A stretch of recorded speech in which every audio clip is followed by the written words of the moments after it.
3 U.S. aid workers were laid off while in Myanmar helping the rescue and recovery from the country's massive earthquake, a former senior staffer said, as the Trump administration's dismantling of foreign aid affects its disaster response. After traveling to the Southeast Asian nation, the 3 officials were told late this week they would be let go.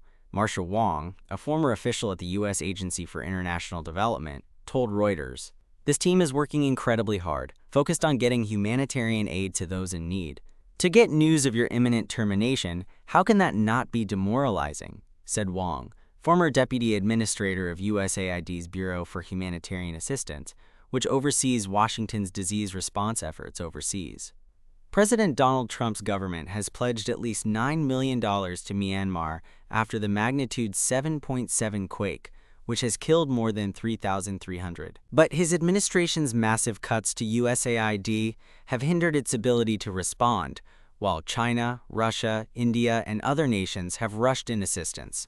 The Trump administration has moved to fire nearly all USAID staff in recent weeks, as billionaire Elon Musk's Department of Government Efficiency has slashed funding and dismissed contractors across the federal bureaucracy in what it calls an attack on wasteful spending. The 3 USAID workers have been sleeping on the streets in the earthquake zone, Wong said, adding that their terminations would take effect in a few months. Residents have been sleeping outside for fear of aftershocks and further building collapses. Wong said she is in contact with remaining USAID staff and that she heard about the terminations after an all-staff meeting on Friday. Former USAID staff say most of the people who would have coordinated the response have been let go, while third-party implementing partners have lost contracts. The U.S. State Department did not immediately respond to a request for comment. Secretary of State Marco Rubio on Friday rejected criticism that Washington was slow to respond to the March 28th earthquake because USAID was dismantled.